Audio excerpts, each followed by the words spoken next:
Blue Jays breaking news. Our daily edition starts now with the most important breaking news and latest updates. Speed up with us on the Toronto Report and follow the statements that are shaking up the baseball backstage. The Toronto Blue Jays just made a move that won't trend on social media, won't show up on a marquee outside the Rogers Center, and won't shift a single number in the competitive balance tax calculations.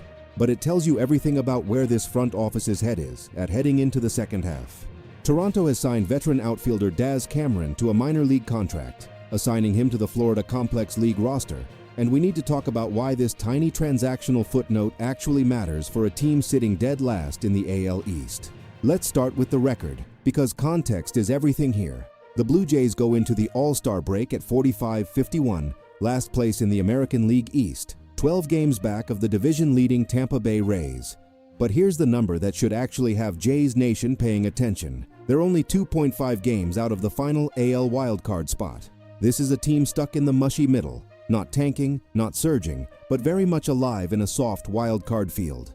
That's the exact environment where organizational outfield depth becomes a real asset, not a luxury. So who is Daz Cameron, and why does a 29-year-old journeyman matter to a club with playoff swagger still technically on the table?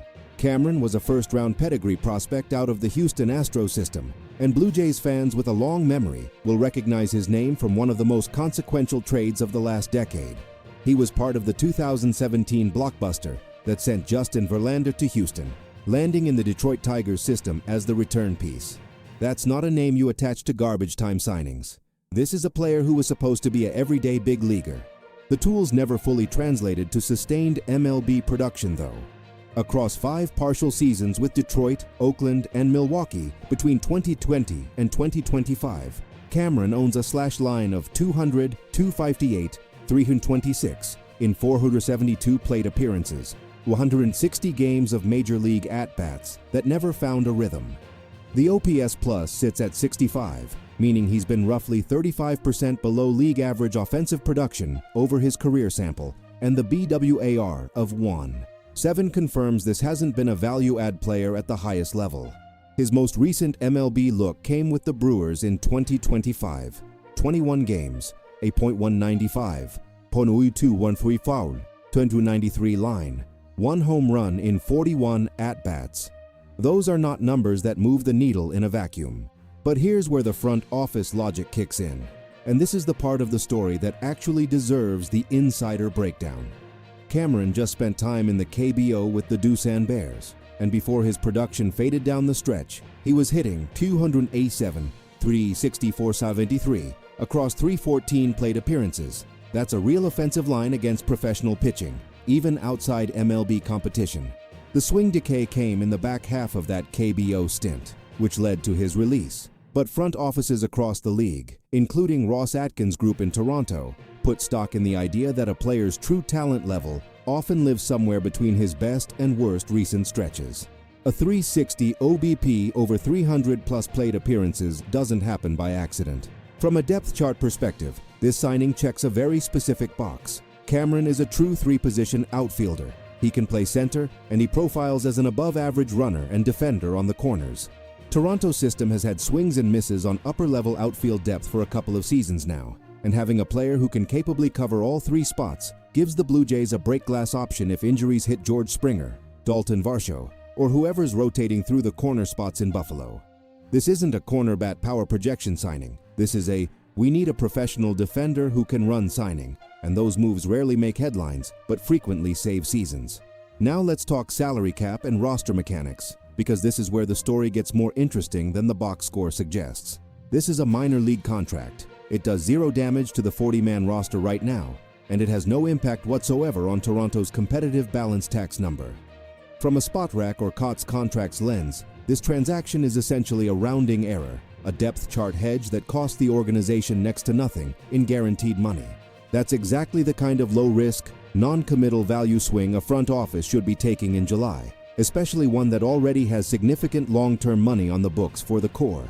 The extensions and arbitration commitments tied to Vladimir Guerrero Jr., the annual salary obligations for Kevin Gausman and Jose Berrios anchoring the rotation, and the veteran presence of George Springer still on the books.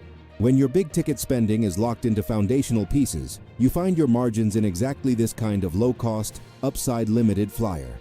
But here's the wrinkle that complicates the picture, and any honest breakdown has to mention it.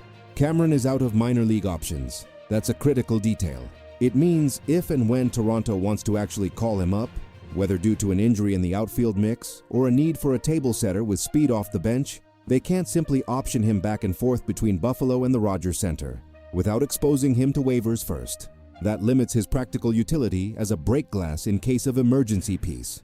Right now, his assignment to the Florida Complex League roster tells you this is about rebuilding timing and physical readiness more than an immediate audition for Buffalo.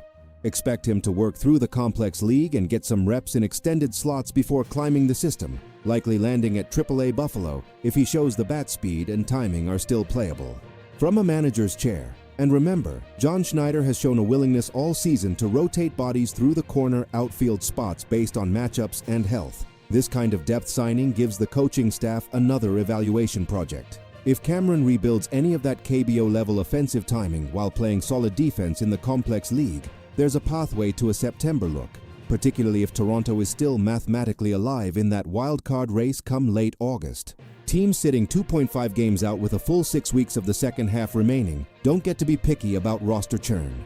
Every 40-man decision, every up-and-down transaction, every org depth flyer is about buying insurance against the attrition that comes with a 162-game season.